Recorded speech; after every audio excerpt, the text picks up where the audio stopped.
Hey everybody, welcome to BrickVault. Today in front of us we have three incredible Batman mocks to show you guys. Specifically, we have the Batmobile and Batwing from the 1989 Tim Burton directed Batman movie, as well as the Batski that came out a couple years later in the Batman Returns. They all share a similar art style because they did come from the Tim Burton directed films, and it feels as if these vehicles are indeed cut from sort of the same cloth. These minifig scale LEGO models were put together by the talented designer Lucas, and the instructions for these mocks are available at our web store, BrickVault.toys. All of the vehicles are sold together as the Tim Burton bundle, and included are PDF instructions for each of the models, as well as an XML file for easy uploading and ordering online. But all right, enough of that. Let's get into the models themselves. And first thing I want to do is show you guys the scale. So how these things scale to other LEGO models. You'll get sort of an idea of how maybe this thing will look compared to other LEGO sets, and my initial impressions were probably similar to what maybe some of you guys are thinking right now, and that is you think that maybe these models are a bit small. Well, of course, I had to go onto the Batman wiki page and check out the official lengths of these vehicles themselves and do a LEGO scale conversion, and I found that these aren't only just minifig scale, they're accurate, but they're some of the most perfectly accurate vehicles so far that I've seen from a custom build. Particularly the Batmobile is like less than a half stud off from the perfect length, which I have to say just shows an incredibly talented eye coming from the builder. Taking a closer look at the Batmobile first, I have to say we have a nice combination of those smooth curved slope pieces that go along the front and make up some detailing in the back, while Lucas, the designer, has also managed to fit in a very clever style of building where the studs are fit in on the sides, and we get that wonderful curve that comes in towards the driver's seat. And not only are those bricks fit in on the side, but when you look at it from the lower angle, you can see that the studs have been upturned as well, and that slope piece is also sort of kinked inwards a little bit. So you're seeing a bunch of different sort of directions being changed in a very small space, and the final result really captures that sleek curve inwards and upwards and makes the vehicle feel a lot more smooth, especially with, of course, having all of those fun sloped pieces that go along the back, like the wheel wells, and even using an extra one of those wheel wells in the very back that outlines the thruster, or that big jet thruster that you see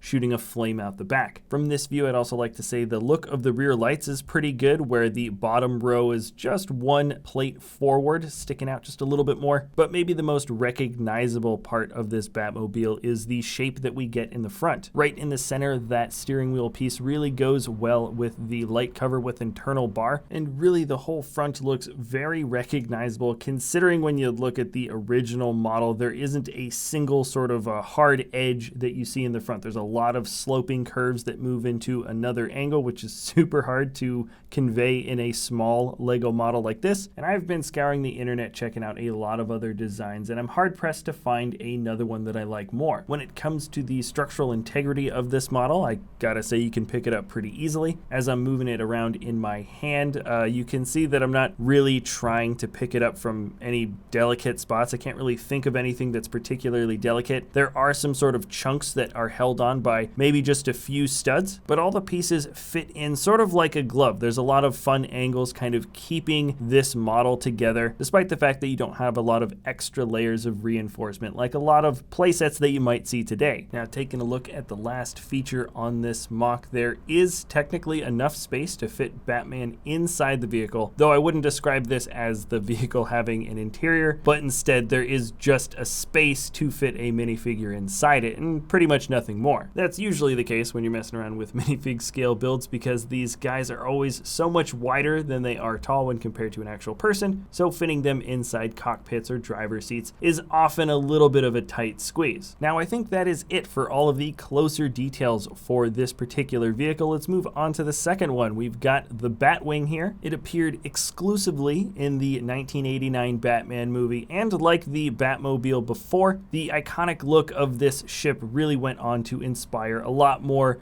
Batwing-esque type ships that came after it. You can see it quick enough here next to the Batgirl Batjet set. So you can definitely see that they are imitating the bat symbol. And then now here it is next to a couple of Batman. This is just a quick minifigure size reference. And funny enough, I decided to take off the bat symbol that we created for our LEGO Batman minifigure display. And I wasn't expecting it to be such a close match, but the sizes are really darn similar. So getting into some of the more fun details of the ship, we've already established, yes, it does look like the bat symbol. That's sort of the whole point. It's great that the symbol really does lend itself to look like a good airship. And I think Lucas's approach to create a flat plane of bricks, sort of smoothed out with some nice slope pieces on the ends, really was the right way to go to capture this shape. Those small wing plate pieces were a really nice touch. When you look close up at the original model, those are actually supposed to be sort of riveted air intakes, so that's a really fun way to make that detail come to life. And those little 1x2s clipped onto either side of the top of the wing are the flaps that help the thing steer. Everything else here you're looking at is black and smooth. It's quite sleek. The cockpit comes off, and once again, it's a pretty snug fit for the minifigure, though I would say this cockpit is considerably better in terms of space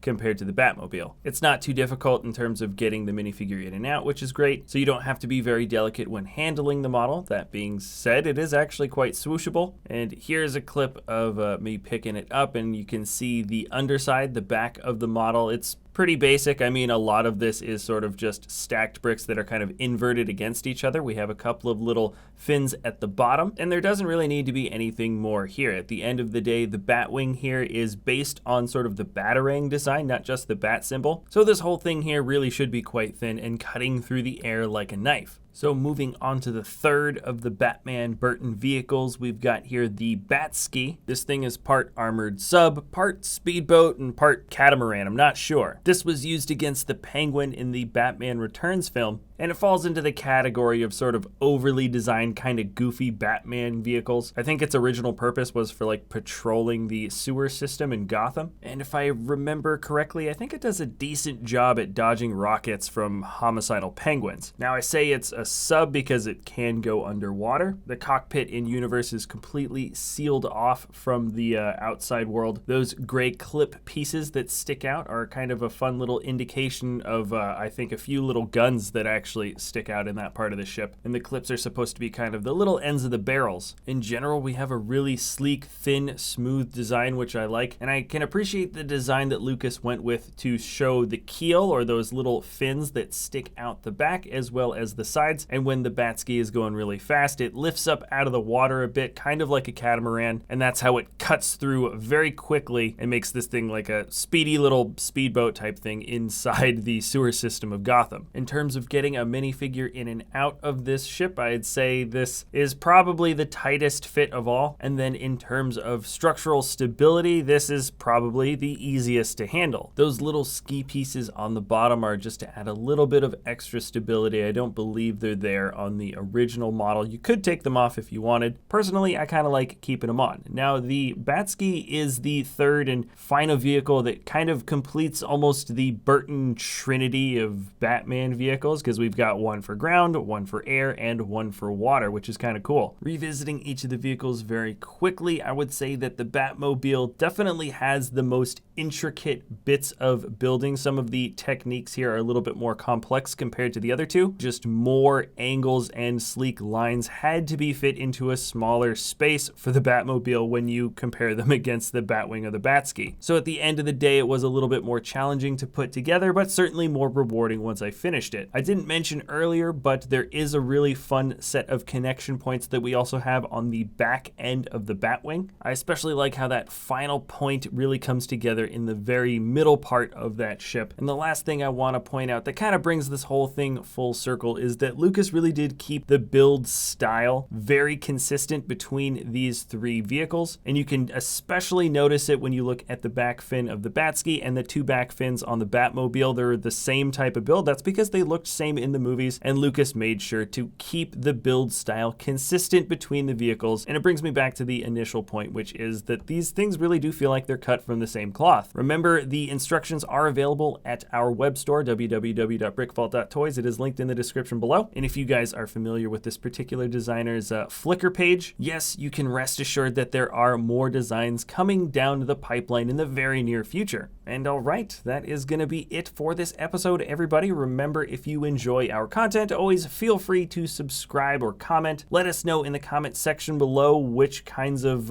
maybe mocks or designs you want us to tackle next. And thanks a lot for watching, everybody. We'll see you next time at BrickVault.